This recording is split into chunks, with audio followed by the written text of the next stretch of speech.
Before we start this video, do like and subscribe to our channel and not miss on any updates. Now moving on to the most important discussion of this particular chapter, that is going to be the meaning and nature of auditing. Okay, now this definition has been given by SA 200. Okay, it talks about what is audit all about. Okay, now first I will go through the definition thoroughly and then you will be able to understand how can we differentiate audit and any other discipline. Okay, so let us have a very clear reading about the definition. I would highly recommend when I read it, every point has to be carefully read, understood, and also this definition has to be on the tip of your tongue. Anytime what is audit, you should be able to give this answer in a go. Okay, so what is auditing? Audit is an independent examination of financial information of any entity, whether profit oriented or not, and irrespective of its size or legal form, when such an examination is conducted with a view to express an opinion thereon. Look at the words. Audit is an independent examination of what? Financial information of any entity, whether entity is profit making or not profit making, irrespective of its size, small, big, or legal form, whether partnerships or proprietary, doesn't matter. When such an examination is done with a view to express an opinion thereon. Okay, now before we go on to the reading, I want to highlight some important points so that you get a clear understanding of what we are talking about. Now, first, when you talk about audit, okay, you need to understand few things. First, it is independent. Second, it is examination.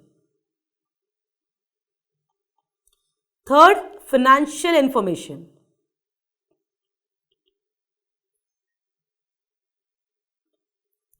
Fourth, it talks about any entity. And fifth, it talks about opinion. If you get all these pointers correctly, you basically have understood what is the meaning of the word audit. As I told you, the explanation is given where? In SA 200. Okay, now listen to this carefully. First of all, audit is an independent examination.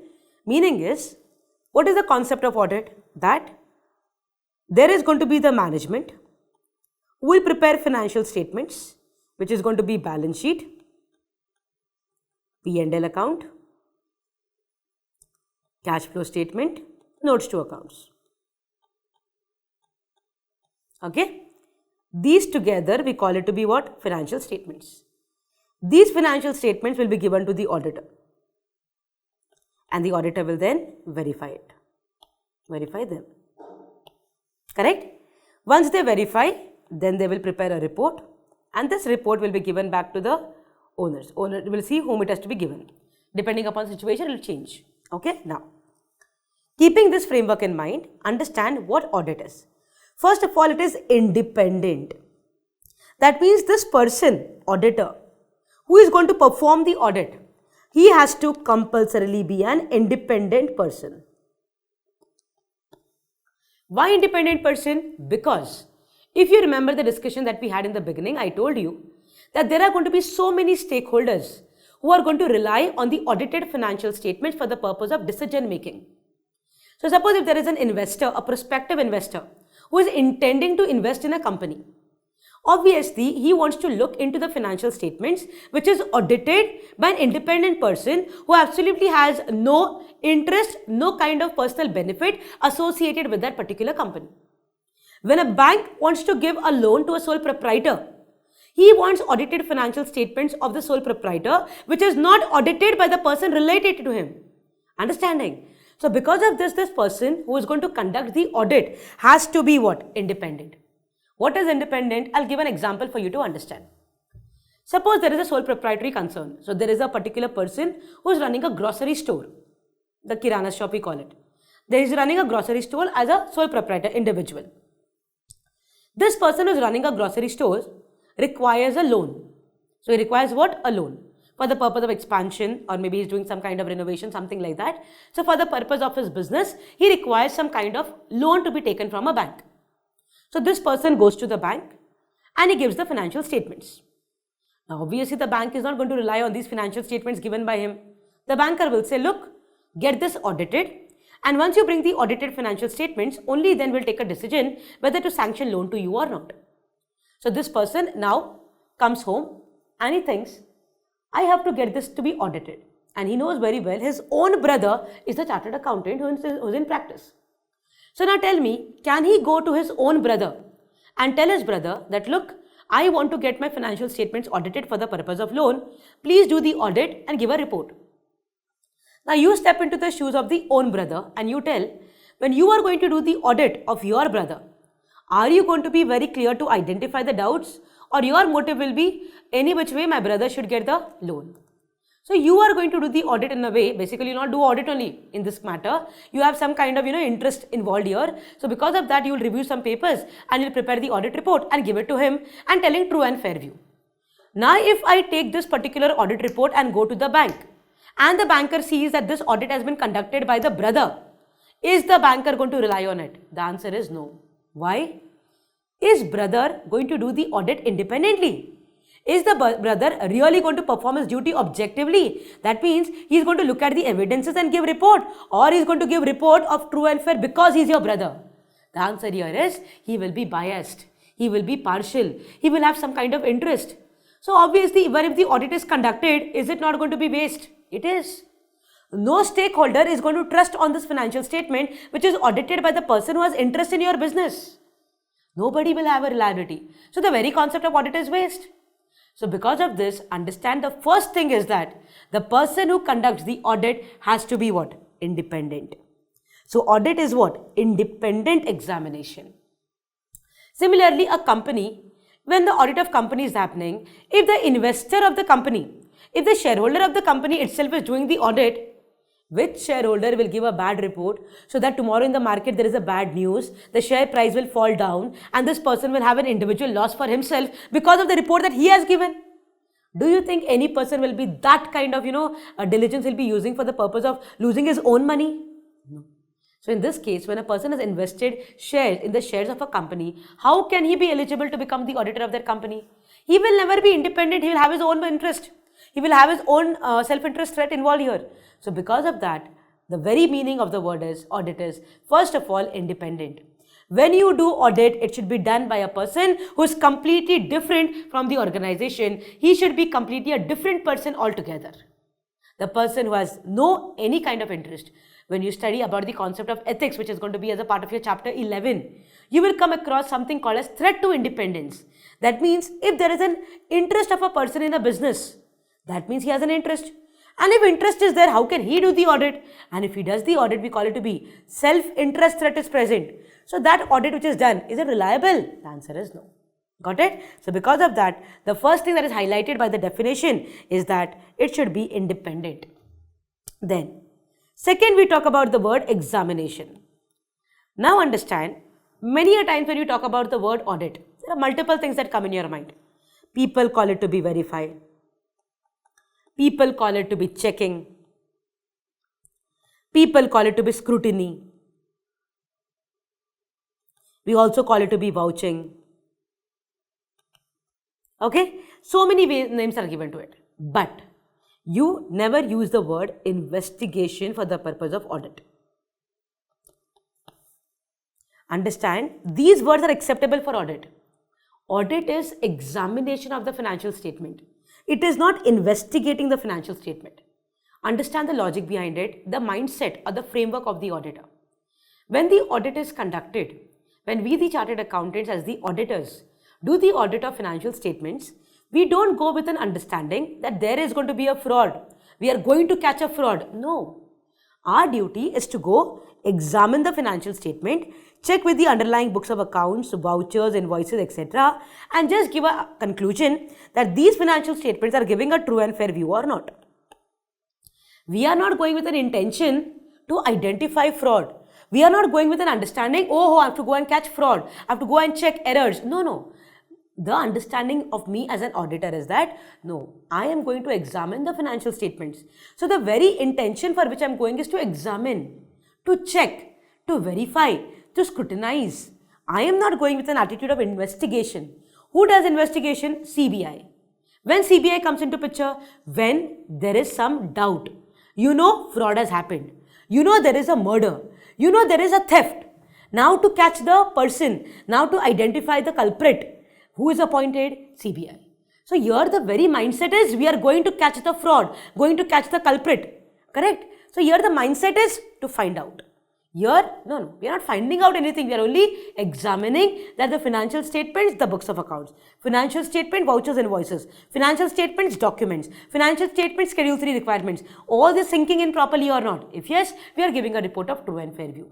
So we are going to do examination. We are not doing investigation. So now if you read the word together, the audit is an independent examination. So this examination is done by whom? An independent person. Correct then. Now, examination you're doing of what? You're doing of only financial information. Important word is information. So, basically, we tell auditors audit of financial statements. In this financial statement, what is there? Financial information. That means they will have total of sales, total purchases, total rent, total expenses, all of that. So, obviously, we are going to trace it back. We will look into books of accounts. Then, books of accounts are prepared based on journals. These journals are prepared based on invoices. So basically we as auditors are going to check all the financial information. So audit is not done only on these things. Audit is also traced back to the books of accounts. Books of accounts are prepared based on journal entries. Journal entries are prepared based on invoices, vouchers, bills, all of those things. So all this together is called as what? Financial information. So audit is conducted on everything. Financial statements, books of accounts, vouchers, invoices, everything are taken into account for the purpose of audit. So we don't use the word financial statement, we say financial information. Correct? So now once again, audit is what? Independent examination of financial information. This is 1, 2, 3. Now fourth, any entity. Any entity means what? Does not require for audit, it should be a profitable organization. Profitable organization means what? Reliance, Tata, all of these are what? Profitable. But we have Section 8 companies, companies running with charitable objects, whom we call them to be not-for-profit organization. So for audit to be conducted, it is not important that you should be a profit organization, profit-oriented. Non-profit organizations, charitable organizations are also subjected to audit. Understand? We have something called as tax exemptions. These organizations get a benefit from taxation and all that. So because of it, it becomes very important for them to have the audit conducted. It becomes a prerequisite. So audit will be done for any type of entity. It could be a profit-making entity, not-for-profit organization. Also understand, size also does not matter.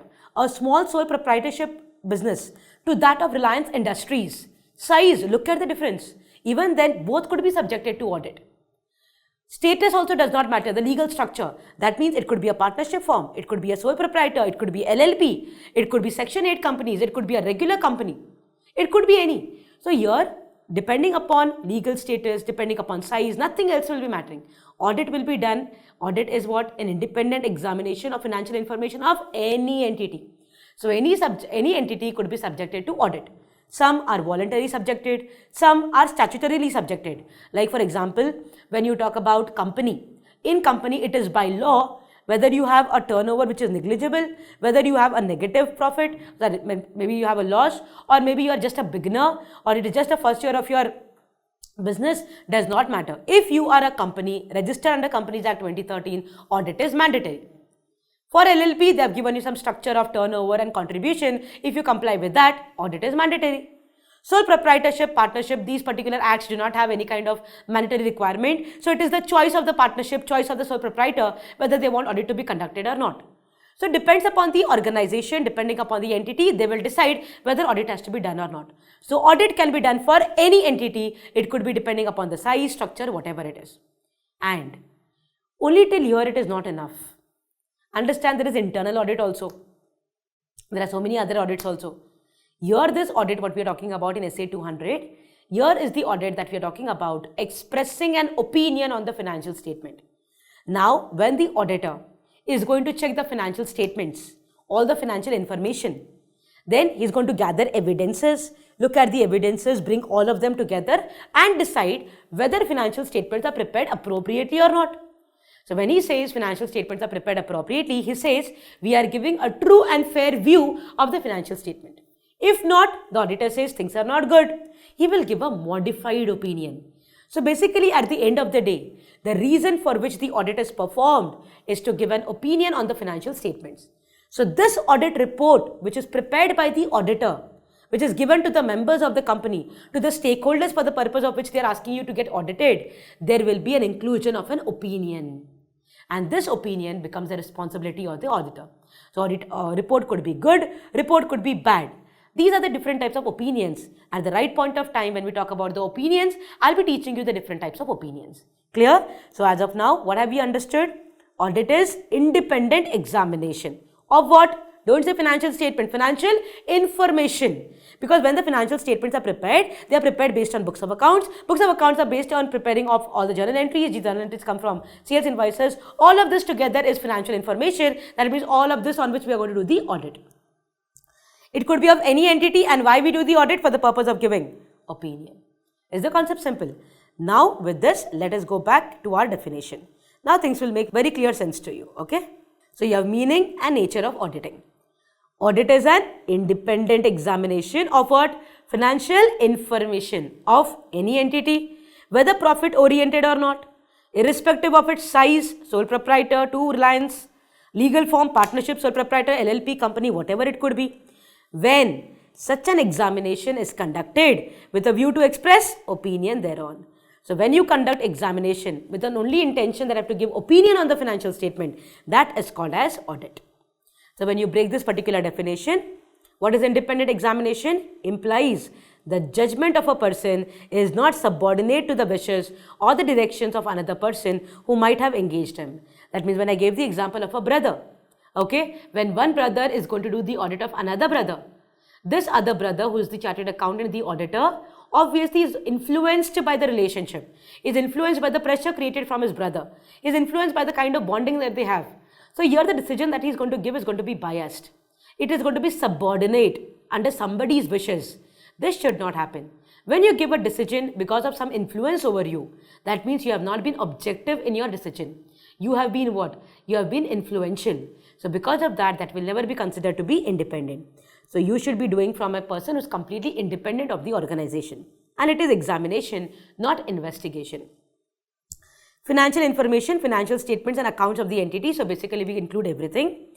Any entity means what? It could be profit oriented, section 8 companies, irrespective of size, small, big, medium, legal form, company, sole proprietor, LLP, it could be firm, LLP, company, etc. Opinion thereon, that is the very reason why audit is conducted, the objective of the audit. Audit gives a reasonable assurance that the financial statements are prepared properly and they are not misleading. That means they should not be misleading. So whenever a particular person reads the financial statements and reads audited financial statement, the where he develops a confidence that they are not misleading is going to be what? Audited financial statements. Got it? So this is the definition of audit which you should know properly. So once again, auditing is an independent examination of what? Financial information of whom? Any entity, irrespective of size and legal form.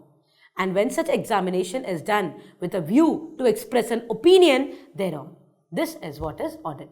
It is given by SA 200. That is overall objective of the independent auditor and conduct of audit in accordance with standards on auditing. Clear? Alright. Now, as I told you that the auditor has a responsibility that he has to give an opinion that the financial statements are not misleading. Correct? Now, how will he ensure that he can give an opinion which is reasonably enough to give an assurance that financial statements are not misleading? Okay.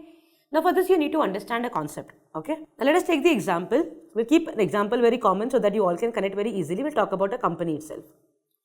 Now, when you talk about any business for that matter, the financial statements, the balance sheet, okay, you have P&L, okay, notes to accounts, cash flow statements.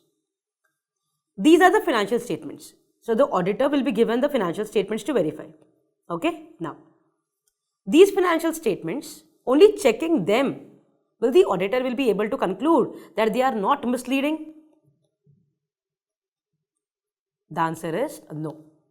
Reason being, understand, in the financial statements, what is there? It is something that has happened throughout the year. So basically it is having all the historical financial information. So every transaction that has already happened, okay, based on that, these financial statements are prepared. You have to go back a little, what you had studied as a part of accountancy, as a part of class 12 foundation, okay, or wherever you have studied about the basic accounting, like journal entries and all, when you studied them, you know how the process is built on. So you understand how it happens. Suppose there is a transaction entered by the company, assume it is purchase or a sale, or you can take both for that matter. When you have a purchase, there is going to be a bill which you receive from the supplier. This bill is going to be the basis for us to pass a journal entry. From this journal entry, we post it to the ledger. From the ledger, there is a preparation of trial balance. From the trial balance, it goes to P&L or it will go to the balance sheet. And the explanation for this will be given where in the notes to accounts. Correct? Similarly, sale. When you make a sale, there will be sales invoice generated. This sales invoice will be the base for journal entry. This journal entry we post in the ledger. Correct? This will be then forwarded to the trial balance. This will take its place in the P&L, balance sheet depending upon situation, and then it will have an explanation given in the notes to accounts.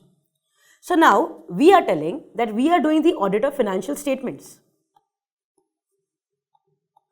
When I do the audit of financial statement, can I tell that these are not misleading without verifying all of this? Correct? So because of that, when the auditor is going to give an opinion that the financial statements are not misleading, his duty will be extended to check not only the financial statements, in fact, he has to ensure that all these underlying records are properly done. That means all the entries are having supporting documentation. That is, every journal entry should have the proper invoices, bills available. All the ledger balances have been properly posted to. There is no omission, there is no additional data recorded, no wrong things which have been reported here, correct? All the books of accounts are properly maintained.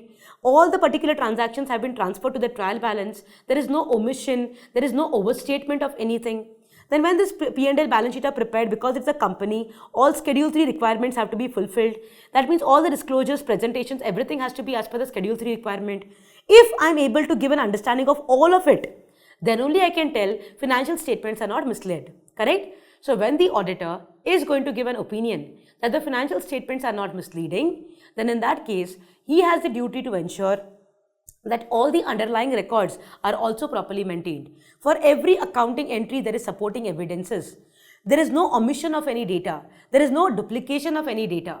All the accounts have been properly recorded. All have been properly segregated. All have been properly classified. That means when you bring to P&L, when you bring to balance sheet, is it any way you'll bring it, or you're going to classify them into current liability, non-current liability? Then you're going to have an expenditure, rental separately, purchase separately, okay, all the other expenses you'll bring in separately, or you can collaborate it anyhow.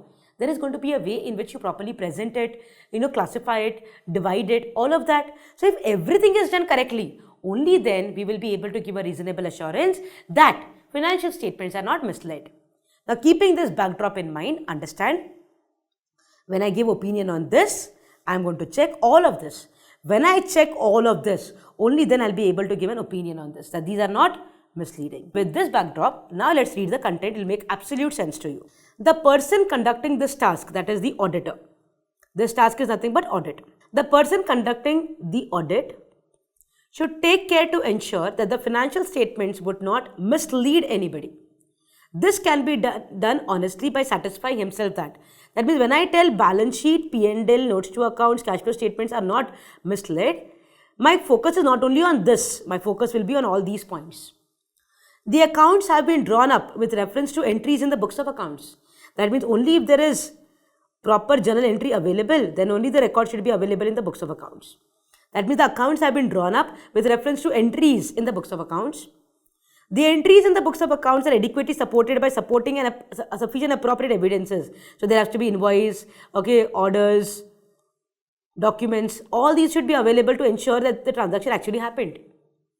None of the entries in the books of accounts have been omitted in the process of compilation, and nothing which is brought in the books of accounts has not been found in the statements. That means they should not even be overstated, nor there should be understatement. That means there have been 10 purchase invoices or 10 purchase bills, but only 9 have been recorded. Or 10 are there, 11 are shown. Correct? So all of this has to be checked by the auditor. The information conveyed by the statement is clear and unambiguous. There is no doubt when you look at it. The financial statements amounts are properly classified, see current, non-current, described and disclosed in conformity with the accounting standards. You know, when you talk about accounting standards, you have accounting for investments, you're accounting for inventory. In inventory, we are going to classify them into raw material, okay, WIP, finished goods. Debtors, there is going to be a classification separately done. So there are going to be so many different accounting standards which talk about classification and all of those things. So all these classifications have to happen based on the accounting standards. Then the statement of accounts present a true and fair picture of the operational result. Operational result is what? Profit or loss. And of the assets and liability, that is balance sheet. Okay, so it is going in line. Look at this last thing, they are focusing on these things, P&L and balance sheet. These things will be able to confess, we will be able to say they are true and fair only when we check all of this. So we are looking into journal entries. Then we look into, these journal entries come from all the invoices, orders, everything. Then we look into all the books of accounts, that is going to be trial balance and all, no omission, nothing. Then we see that they're all very clear and unambiguous. Then we talk about classification, that is Schedule 3 requirements. And then finally, whether P&L calculation and the profit and loss or assets and liability, that is financial statement position, all these are correct or not. So when you give an opinion on the financial statements, you don't just give opinion on the financial statements by checking them. You have to check all of us. Only then you'll be able to tell financial statements are not misleading. Clear? So that is the understanding about the concept. So in a very nutshell, what we can say is, auditing provides assurance, correct? So only we also call it to be assurance engagements, you know, because when you earlier when you talk about audit as a subject, the name was auditing and assurance. So basically audit actually provides what? Assurance. Okay, then its basic nature lies in providing assurance to users, providing confidence to the users of financial statements. This I already explained n number of times that regular financial statement, if you look at it without audit, nobody is going to trust. Once it is audited by the independent person, by independent professional, by the independent accountant, then people will believe on that financial statement. Such an assurance lends to credibility of the financial statement. Credibility means what? Confidence will get enhanced. People will trust it, okay, only when it has been audited. Audited financial statements provide confidence to the users that financial information reflected in the financial statements can be relied upon. That means now we don't have this kind of doubt. Now when somebody else is preparing and they're giving it to us, we will also rely on it because there is a person intermediary in between who is going to give us an understanding that whatever has been presented, okay, it has been verified, and yes, we give an understanding that things have been appropriately recorded and reported to us. So it can be definitely relied upon. Got it? So this is the basic understanding regarding audit as a whole. Okay, now moving on to the next one, we talk about interdisciplinary relationship of auditing, relationship with diverse subject. Now this part I would recommend that you have a good reading once, understand the concept. Very rarely we can expect a question like this in the examination because there are so many other important areas, but this I believe would be one reading and sufficient for you to understand. Okay. However, you should be in a position to at least write pointers when you talk about this. What do you mean by interdisciplinary nature of auditing? Meaning is, as an auditor, are there other disciplines also? What are disciplines? Other field, other areas of expertise that you require to have? The answer to that is very obviously yes. Now tell me very clearly, when you are becoming a chartered accountant, when you are studying your syllabus, when you are studying your curriculum, is audit your only subject? Do you have only audit as a subject? Or do you study something apart from auditing also? Now I can tell, look, you are going to become auditors. So you should have only audit as a subject. Other subjects not required. Understanding to that is, it will be redundant, it will be absolutely of no use if you study only audit and you enter into the market. The reason being, without knowing the knowledge of accounts, what are you going to audit? Without understanding the basic business laws, what are you going to audit? If you don't know how to behave with the people around, because audit is about talking to people, inquiring with the people, getting information from the people, if you don't know about it, how are you going to manage your business? Correct? So basically, when you talk about interdisciplinary relationship, we are telling that audit is not only audit. Auditors should also have some kind of understanding with regard to accounting, with law, with some kind of technological understanding, human behavioral understanding. You should have knowledge about statistics. So there are so many other disciplines where the auditor is required to have an expertise. Expertise as in at least the kind of knowledge that he requires to understand the scenarios differently. Tell me, accounting. When you talk about your curriculum, major part you study is accounting. Logic is very simple. If you do not know accounts, if you don't understand the financial reporting framework, you don't understand accounting standards, you don't understand the Ind AS which are applicable, what are you going to audit? Understanding. So as a part of our auditors, we are not connected as a discipline only with audit. It is interdisciplinary. That means when you study audit, when you're becoming a chartered accountant, there are multiple other areas which you have to get a hands-on experience on, because this is connected to our profile, it is connected to our area of work. So this is the discussion that we have, where we are going to study how audit and accounts are connected, how audit and law is connected, how audit and economics is connected, how audit and statistics is connected, how audit and different area is going to be connected. So we are going to pick like behavioral science, okay, like that. Different areas, how are they connected with audit? So very simple discussion for our understanding, wherein one or two I'll give you just an oral understanding. Now talking about law, okay.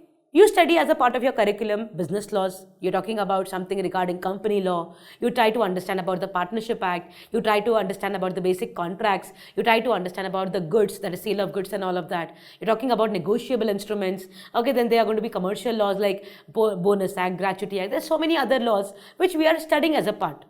Why are we doing all this? Is it because we are going to practice law, or we are going to, provide consultancy in law field basically, precisely? The understanding is no. Thing is, when I as an auditor do the audit of any enterprise, let us talk about a company. Don't you think I should get a proper insight of whether company is actually doing a proper compliance with laws and regulation? Why? Because if laws and regulations are not complied with, there are going to be penalties, there are going to be a lot of fines and all that have to pay. And when they are going to pay fines, fees, all of these things to the government for non-compliances, all of this is going to affect on the financial statements also, reflected in the financial statements also. So as a part of my very duty, understanding basic business laws, I should be knowing.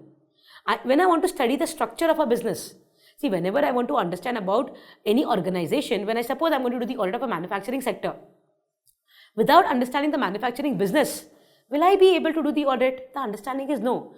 How will I understand which area is more risky? Where there could be a manipulation? What kind of books of account is supposed to maintain? Which area there could be a significant requirement for me to check? Which areas could be prone to misstatements? Where there could be a likelihood of error? For this to understand, I need to understand the entity.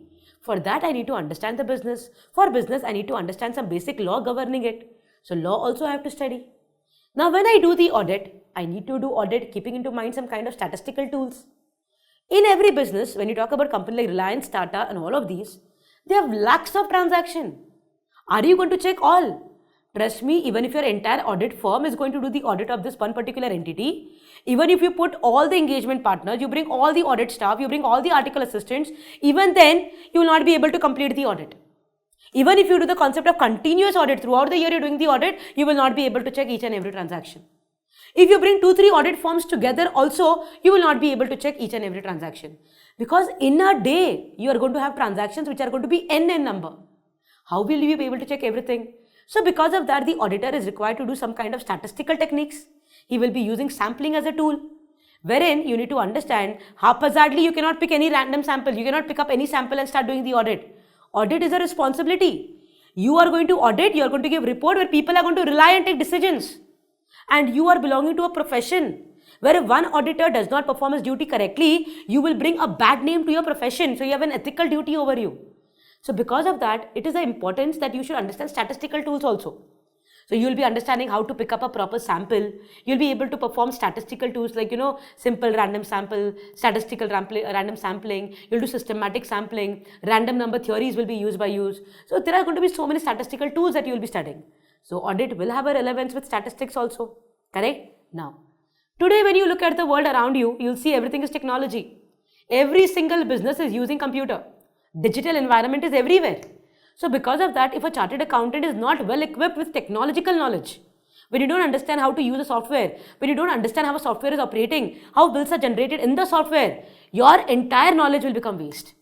So because of that, IT environment is also what you have to understand. So don't you think you need to get an information or an understanding about data analytics, data tools and techniques, about computers, digital environment, softwares, correct? That is also required. Similarly, you as an auditor, when you do the audit, you have to talk to so many people. You need to talk to your engagement partners, your partners in the firm. You need to talk to your article assistants, give them instructions about how audit has to be done. You have to enter into the organization, talk with the management, talk to the top level management. You also have to talk to the regular employees of the organization. You have to get information coming from the bank, the external parties. You need to have so many type of communication requirements as a part of your audit. So your tact, your skill, very important to communicate. So don't you think as an auditor, you need to study the human behavior also? Yes. You need to understand when will be the right time for you to talk to a person to get information from him. Who will be the correct person in the organization who could give you information? So because of that, human behavior is also going to be a part of your understanding. So basically when you talk about audit, only standards on auditing, technical guide on auditing, how this audit has to be done, that auditing has to be done. If that alone you study, you'll not be an auditor. So audit is interdisciplinary. So now we are going to understand how audit is connected with different areas, different streams. So here if you look at it, they say audit is interdisciplinary in nature. It draws from various diverse subjects, including accountancy, law, behavioral science, statistics, economic very important to understand your when you do any kind of audit, you need to understand about the entity. So you have to understand about the environment. You need to understand in which environment they are operating, who are their competitors, what is the appropriate gross profit margin to be established here, in which phase of industry it is operating, what is the product life cycle. For all of that you need to get an understanding of economics. Financial management, obviously you're going to do ratio analysis, you're going to understand about the trends as a part of your procedures. So because of that, financial management very important, and various other subjects in this matter.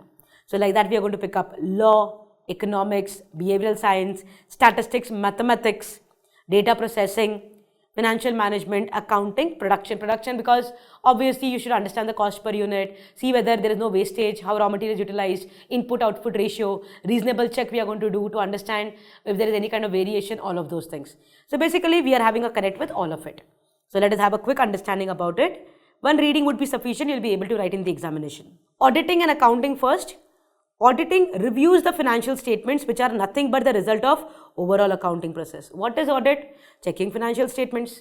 Financial statements are coming from books of accounts. Books of accounts are prepared based on all the journal entries, correct? So all of this is nothing but accounting that you're studying. So only if you know how these are done, you'll be able to check whether these are done correctly or not, correct? If somebody asks you to correct a doctor's paper, there's an examination in MBBS field and somebody like you is asked to check their paper, can you check?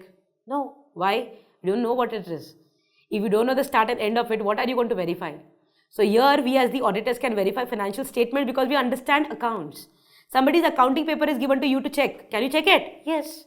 But can you check a doctor's paper? No, because we don't know only about it. So that is what we are doing, correct? Auditing and law. An auditor should have a good knowledge of business laws affecting the entity. I told you, you have to understand the risk and all the associated factors. Auditing and economics, why? To overall economic environment, competitors, which products life cycle they are into, who are there, what should be the appropriate gross profit margin in this particular industry, all of that. Auditing and behavioral science, because human behavior is essential for an auditor to effectively discharge his duty. What is his duty? To get audit evidences, to form an opinion, to draw conclusion. For that he will talk to n number of people, obtain so many communication. So behavioral skills are required.